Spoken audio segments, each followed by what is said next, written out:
नमस्कार विद्यार्थियों, कैसे हैं आप सब। उम्मीद करती हूँ कि आप सभी लोग घर पर स्वस्थ और सुरक्षित होंगे। बच्चों, आज हम बात करेंगे अज्ञेय के द्वारा लिखित कहानी शरणदाता के बारे में, जो कि आपके पाठ्यक्रम में है। कहानी पर चर्चा करने से पूर्व हम कहानीकार के बारे में बात करेंगे। अज्ञेय, जिनका पूरा नाम है सच्चिदानंद हीरानंद वात्स्यायन अज्ञेय। अज्ञेय हिंदी के बहुत ही प्रसिद्ध कवि और साहित्यकार रहे हैं। बच्चों, ये बहुमुखी प्रतिभा और विशिष्ट व्यक्तित्व के धनी थे।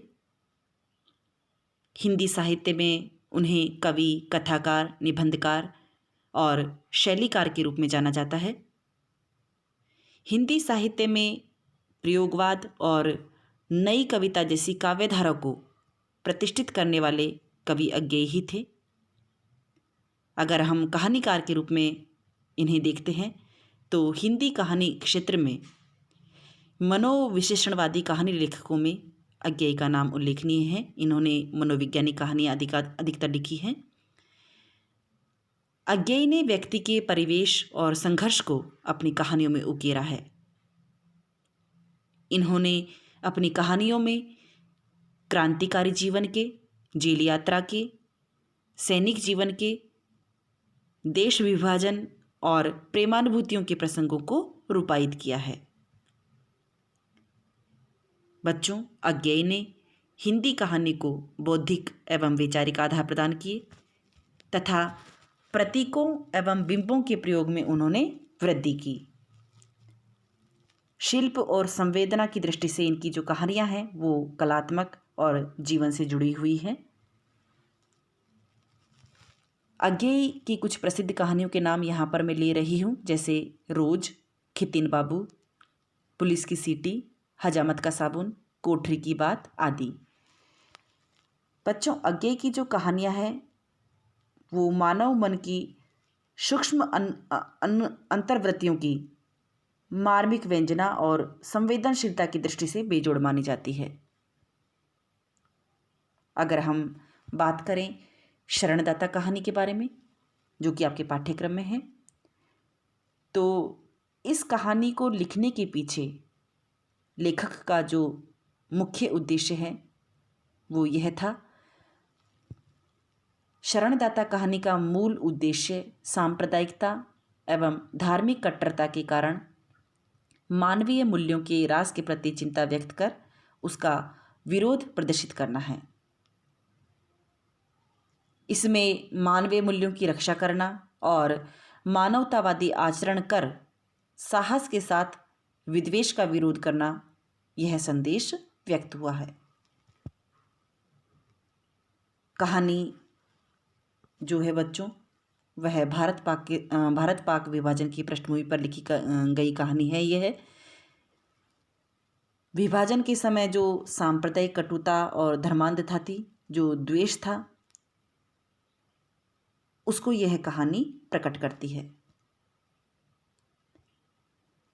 विभाजन के समय जो सांप्रदायिक कटुता और धर्मांधता का द्वेष उभरा, उससे पाकिस्तान से हिंदुओं का पलायन होने लगा। कहानी इसी पृष्ठभूमि पर आधारित है। कहानी की कथा वस्तु देखिए इस तरह से है कि कहानी का जो मुख्य पात्र है देविंदर लाल, उसका परिवार पहले ही लाहौर से भारत आ गया था। देविंदर लाल भी आना चाहता था, परंतु उसके घनिष्ठ मित्र रफीकुद्दीन ने उसे नहीं आने दिया और उसकी वहीं सुरक्षा करने का उसने वचन दिया। दंगाइयों ने लाहौर में हिंदुओं के घरों को चुन चुन कर लूटा। रफीकुद्दीन ने देविंदर लाल को पहले तो अपने घर में सुरक्षित रखा, परंतु उसके पास कट्टर मुस्लिम दंगाई आते रहे और उसे धमकी देते रहे। तो उनसे डरकर रफीकुद्दीन ने अपने घनिष्ठ मित्र शेख अताउल्लाह के घर में देविंदर लाल को रख दिया। वहाँ पर देविंदर लाल पिछवाड़े में एक गैराज से सटी कोठरी में अकेले बैठे रहते थे। दिन में एक बार शेख का लड़का भोजन दे जाता था और देविंदर लाल को अपने सारे काम उस कोठरी में ही करना होता था।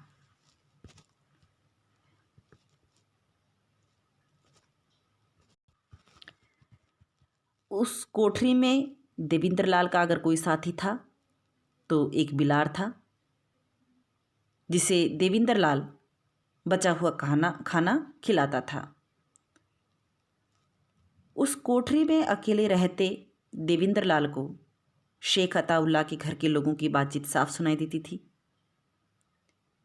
उनकी बातों से देविंदर लाल को यह आभास होता था कि घर में शेख की एक लड़की है जेबुन्निसा, और वह उसे भोजन देने की व्यवस्था करती है। जब उसके लिए खाना आता तो वह सोचता कि यह रोटियां जेबुन्निसा ने अपने कोमल हाथों से बनाई होगी। शेख अताउल्ला भी दंगाइयों से भयभीत होने लगा, इसलिए एक रोज उसे विषाक्त भोजन भेजा गया देविंदर लाल को। देविंदर लाल ने अपने स्वभाव के अनुसार जब रोटियों को उल्टा पुल्टा तो उनके बीच एक कागज का टुकड़ा मिला। उस पर जेबुन्निसा ने लिखा था कि खाना पहले किसी कुत्ते को खिलाकर खाना। देविंदर लाल ने बिलार को पुचकार कर अपने पास बुलाया और उसे खाना खिलाया। थोड़ी देर बाद वह बिलार मर गया। तब अपनी जान जोखिम में डालकर देविंदर लाल रात में वहाँ से भागा और जैसे तैसे कुछ दिनों के बाद अपने परिजनों का पता देने के लिए उसने दिल्ली पहुंचकर रेडियो से अपील करवाई। एक दिन देविंदर लाल को लाहौर की मुहर वाली चिट्ठी मिली, जिसमें जेबुन्निसा ने उसके सकुशल भारत पहुंचने पर खुशी प्रकट करते हुए लिखा था कि मनुष्यता के नाते आप भी वहाँ किसी बेबस अल्पसंख्यक की इसी तरह से मदद करें। तो यह थी कहानी की कथा वस्तु बच्चों। इस कहानी में कहानीकार अज्ञेय ने भारत पाक विभाजन के कारण हुए अमानवीय आचरण को लक्ष्य कर मानवीय मूल्यों की रक्षा का संदेश दिया है, मानवतावादी आचरण का संदेश दिया है और धार्मिक कट्टरता का उन्होंने विरोध किया है। तो कहानी के मर्म को समझने के लिए, कहानी को गहराई से समझने के लिए हम इस कहानी का पठन भी करेंगे बच्चों। तो कहानी का आरंभ इन पंक्तियों से होता है। यह कभी हो ही नहीं सकता देविंदर लाल जी। रफीकुद्दीन वकील की वाणी में आग्रह था, चेहरे पर आग्रह के साथ चिंता और कुछ व्यथा का भाव। उन्होंने फिर दोहराया, यह कभी नहीं हो सकता देविंदर लाल जी। देविंदर लाल जी ने उनके इस आग्रह को जैसे कबूलते हुए पर अपनी लाचारी जताते हुए कहा, सब लोग चले गए, आपसे मुझे कोई डर नहीं, बल्कि आपका तो सहारा है। लेकिन आप जानते हैं, जब एक बार लोगों को डर जकड़ लेता है और भगदड़ पड़ जाती है, तब फिजा ही कुछ और हो जाती है। हर कोई हर किसी को सुबह की नज़र से देखता है और खामखा दुश्मन हो जाता है। आप तो मोहल्ले के सरबराह है, पर बाहर से आने जाने वालों का क्या ठिकाना है। आप तो देख ही रहे हैं कैसी कैसी वारदातें हो रही है। रफीकुद्दीन ने बात काटते हुए कहा, नहीं साहब, हमारी नाक कट जाएगी। कोई बात है भला कि आप घर बार छोड़कर अपने ही शहर में पनाह गर्जी हो जाएं? हम तो आपको जाने न देंगे, बल्कि ज़बरदस्ती रोक लेंगे। मैं तो इसे मेजॉरिटी फ़र्ज मानता हूँ कि वह माइनॉरिटी की हिफाजत करें और उन्हें घर छोड़ छोड़कर भागने न दें। हम पड़ोसी की हिफाजत न कर सके तो मुल्क की हिफाजत क्या खाक करेंगे। और मुझे पूरा यकीन है कि बाहर की तो खैर बात ही क्या, पंजाब में ही कोई हिंदू भी, जहाँ उनकी बहुतायत है, ऐसा ही सोच और कर रहे होंगे। तो यहाँ पर देखिए बच्चों, देविंदर लाल जी जो कि एक हिंदू है, उनका जो पड़ोसी है रफीकुद्दीन, वह उनसे यह आग्रह करता है कि आप लाहौर छोड़कर ना जाएं। लेकिन देवेंद्र लाल जी उन्हें समझाते हैं कि जिस तरह से जो सांप्रदायिक वातावरण उस समय हो रहा था उसमें उनका जाना ही ठीक है। लेकिन रफ़ीकुद्दीन जो है वो उन्हें आश्वस्त करते हैं कि आपका इस तरह से जाना ठीक नहीं है। अगर हम आपकी हिफाजत ना कर सके तो देश की हिफाजत हम क्या करेंगे। तो दोनों के बीच में जो है वो यहाँ पर संवाद चल रहा है।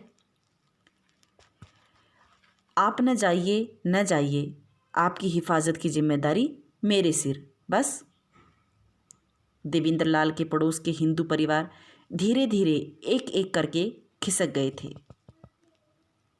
होता यह है कि दोपहर शाम जब कभी साक्षात होता, देवेंद्र लाल पूछते, कहो लाल जी या बाबूजी या पंडित जी, क्या सलाह बयानी है आपने? और वे उत्तर देते, जी सलाह क्या बना जी है, यहीं रह रहे हैं, देखी जाएगी। पर शाम को या अगले दिन सवेरे देवेंद्र लाल देखते कि वे चुपचाप जरूरी सामान लेकर कहीं खिसक गए हैं। कोई लाहौर से बाहर, कोई लाहौर में ही हिंदुओं के मोहल्ले में चला गया। और अंत में यह परिस्थिति आ गई थी कि अब उनके दाहिनी ओर 4 मकान खाली छोड़कर एक मुसलमान गुजर का अहाता पड़ता था, जिसमें एक ओर गुजर की भैंसें और दूसरी ओर कई छोटे मोटे मुसलमान कारीगर रहते थे। बाईं ओर भी देविंदर और रफ़ीकुद्दीन के मकानों के बीच के मकान खाली थे और रफ़ीकुद्दीन के मकान के बाद मोजंग का अड्डा पड़ता था, जिसके बाद तो विशुद्ध मुसलमान बस्ती थी।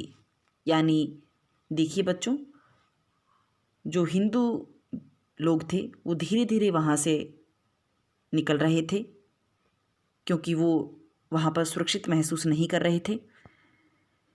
देवेंद्र लाल और रफ़ीकुद्दीन में पुरानी दोस्ती थी।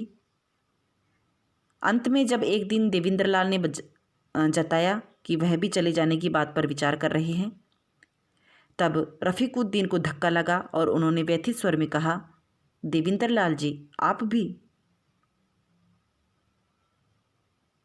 तो आज हम यहीं तक अध्ययन करेंगे बच्चों।